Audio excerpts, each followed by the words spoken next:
Kisah sang kuryang asal-usul Tangkuban Perahu. Dahulu kala di Jawa Barat terdapat sebuah kerajaan yang dipimpin oleh raja bernama Sumbi Kembang. Ia mempunyai seorang putri cantik bernama Dayang Sumbi. Ayah, aku mau mangga. Tapi nak, kita kan sudah beli durian di tempat sebelumnya. Tapi aku maunya mangga. Dayang Sumbi kecil sangat dimanja. Semua permintaannya harus selalu dituruti. Meskipun demikian, raja tetap sayang kepadanya.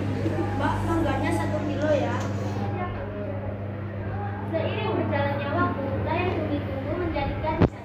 Kecantikannya ini membuat para pangeran dan raja-raja bertekad untuk memperhatikan dirinya.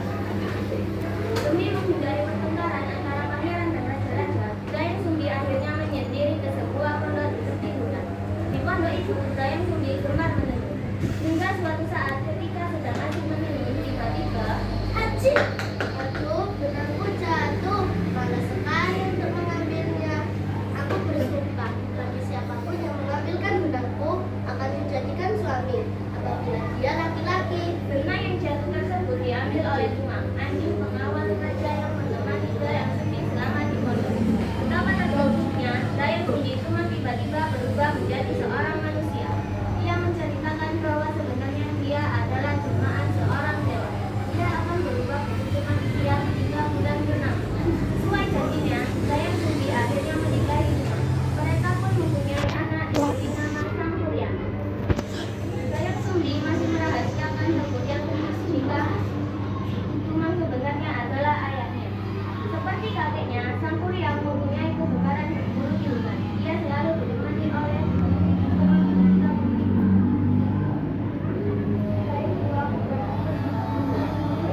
Ya, hati-hati nak.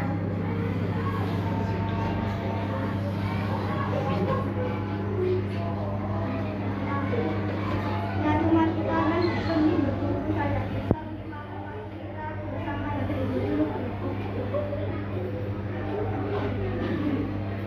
menjelang siang. Sang Kuryang belum melihat Musa Selekeh. Sang Kuryang merasa sendiri putus asa.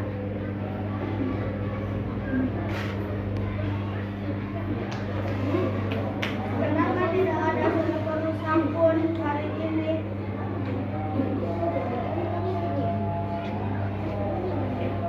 Tiba-tiba,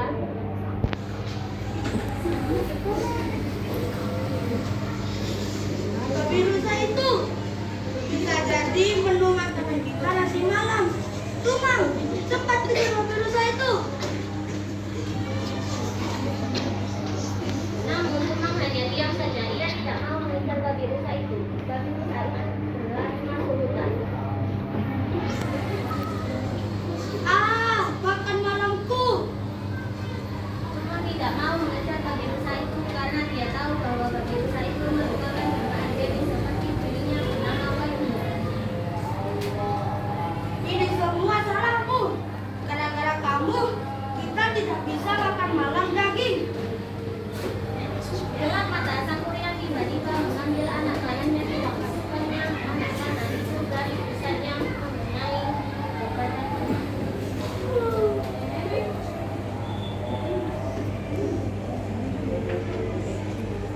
Maafkan aku, Tumang. Tapi aku sudah berjanji pada ibu untuk membawa daging. Ibu, aku pulang. Wah, Sang Kuryang, kamu membawa daging buruanmu. Ini bu, Wah, daging yang sangat besar. Akan dipasarkan untuk kita dan Tumang. Lalu, mana Tumang? maaf ibu. Sebenarnya daging ini adalah Tumang. Astaga, Sang Kuryang. Apa? Tumang. Dayang Sumbi sungguh marah mendengar penjelasan Sang Kuryang. Tanpa sengaja ia memukul dahi Sang Kuryang. Sang Kuryang terpukul jatuh tak sadarkan diri. Dayang Sumbi sendiri terkejut terkejut atas apa yang dilakukannya. Dengan berlimpahan air mata, ia pun keluar rumah meninggalkan Sang Kuryang.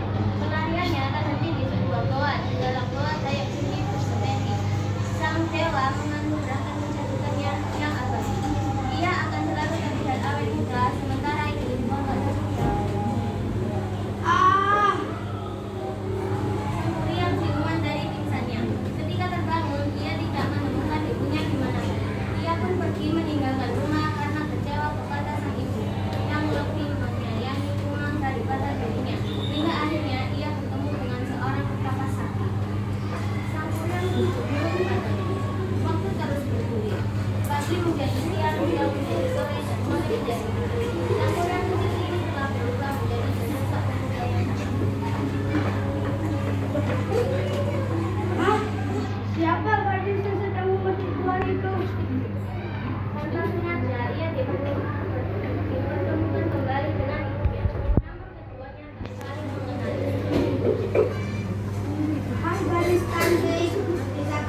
Dayang Sumbi, kapankah kau menerima lamaranku?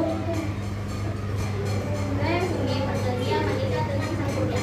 Saat hendak menjawab lamaran sang pria, Dayang Sumbi dikejutkan oleh duka-duka yang ada di dari saudara. Di bekas luka itu, kita tidak bisa menikah. Kita tidak bisa hidup bersama. Kenapa? Karena kau sebenarnya adalah anakku. Hah? Kau bercanda? Mana mungkin? Itu terlihat dari bekas luka di dahimu. Itu luka yang pernah kubuat. Ah, aku tidak percaya. Bagaimanapun juga, aku akan menikah denganmu. Ah, kau sungguh keras kepala. Ya udah kalau gitu. Aku punya dua permintaan. Buatlah aku sebuah kamar besar dan sebuah bendungan dalam waktu 1 malam.